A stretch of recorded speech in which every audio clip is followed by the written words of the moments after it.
Hi friends, Sunday story telling time లోపల చిలుక నేర్చిన విద్య.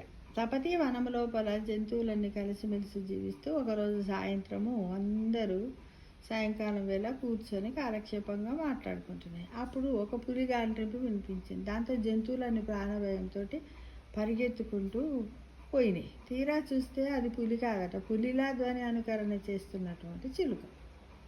అదే అడవిలో నివసించే చిలుక ఇతర జంతువులు అరిచే విద్యను నేర్చుకుందంట. ఆ విద్యతో అన్నింటిని ఆట పట్టిస్తూ అప్పుడప్పుడు కూడా పులిలా అరవడము, మిగతా జంతువుల్లాగా ఇలా రకరకాలుగా చేస్తుంది. అయితే ఈ చిలుక చేసిన పనికి జంతువులన్నీ కోపగించి, ఏంటి ఇది మనల్ని టెన్షన్ పెట్టి భయభ్రాంతులను చేస్తుంది అని అనుకున్నారు. ఎన్నిసార్లు చెప్పాలి ఈ చిలుకకు ఇలా ఇతర జంతువులను భయపెట్టొద్దు, అలా అని అనొద్దు అని. పోయి అన్ని జంతువులు పోయి చివరిసారిగా నువ్వు మరోసారి ఇలా చేస్తే మాత్రము అడవి నుంచే నిన్ను బయటకు పంపిస్తాం, వెలివేస్తామని అన్ని జంతువులు కలిసి హెచ్చరించాయి. అయినా అది వాటి మాటలు పట్టించుకోకుండా ఎగురుకుంటూ వెళ్ళిపోయి మరో రోజు ఎప్పటిలాగా జంతువులను ఆట పట్టిద్దామని చాలా రోజుల తర్వాత మల్ల పులిలా గంటించింది. ఆ అరుపులన్నీ అడవిలో ఉన్న నిజమైన పులి విని అడవిలోకి వేరే పులి వచ్చిందా ఏంటి అనుకుని వెళ్ళి చూసింది. అక్కడ పులిలా అరుస్తున్న చిలకను చూసి ఆశ్చర్యపోతూ వెనక నుంచి వెళ్ళి పట్టుకుంది. నువ్వు ఎందుకు నాలాగా అరుస్తున్నావు, నేనంటే నీకు భయం లేదా అని గాండిస్తూ చిలకను తినబోయింది.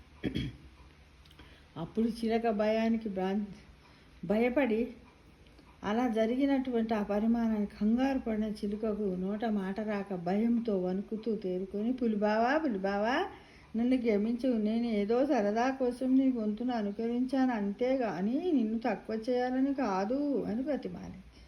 ఇంతలో అక్కడికి మృగరాజుతో కూడిన జంతువుల సమూహం అటువైపు రావడంతో పులి చిలుకని తినే ప్రయత్నం మానేసి పారిపోయింది. మృగరాజు ఎవరు? సింహం కదా.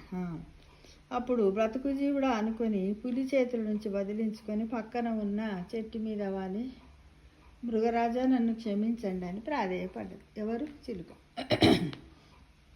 ఏం జరుగుతుంది ఇక్కడ అన్ని మృగరాజు అడగగా పులి జరిగిన విషయం చెప్పింది. అక్కడే ఉన్న ఇతర జంతువులు కూడా ఈ చిలుక రోజు పులిలాగా ఇతర జంతువులాగా ధ్వనిని అనుకరిస్తూ ఇమిటేట్ చేస్తూ అన్నింటిని కూడా భయభ్రాంతులకు గురి చేస్తుందని చెప్పాయి. వెంటనే చిలుక, క్షమించండి మృగరాజా, నేను ఇక ఎప్పుడు ఇలా చెయ్యను అని ప్రాధేయపడి, చూడు చిలక, నీ దగ్గర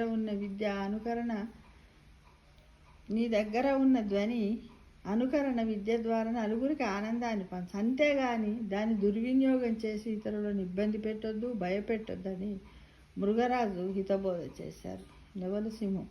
అప్పటి నుంచి చిలుక తనకొచ్చిన విద్యతో ఎవరిని ఇబ్బంది పెట్టకుండా మృగరాజు ఏర్పాటు చేసే సమావేశాలలో రకరకాల జంతువుల గొంతులను అనుకరిస్తూ వాటిని ఆనందింపజేయడానికి పూనుకుంది.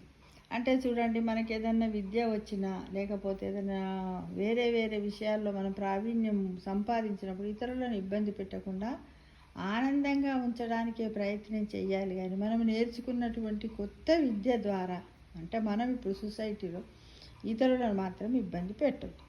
కొద్దిమంది ఏం చేస్తారు, నాకు డ్యాన్స్ వస్తుంది విపరీతంగా పెద్ద సౌండ్ పెట్టుకొని డ్యాన్స్ చేస్తారు. లేదు అది నీ వరకే నువ్వు పరిమితం చేసుకో. వాళ్ళు ఒకవేళ రా బాబు పాట పాడు డ్యాన్స్ చేయండి, అప్పుడు చేసి వాళ్ళని ఆనందింపజేయి. సౌండ్ కూడా మినిమంగానే పెట్టుకోవాలి. మనం నేర్చుకున్నటువంటి ఏ పనినైనా సరే ఇతరులకు ఇబ్బంది కలగకుండా ఉండాలి, చెయ్యాలి, అందరిని ఆనందంగా ఉంచాలనేదే ఈ కథ యొక్క మోరల్ అని గ్రహించండి ఫ్రెండ్స్. ఓకేనా?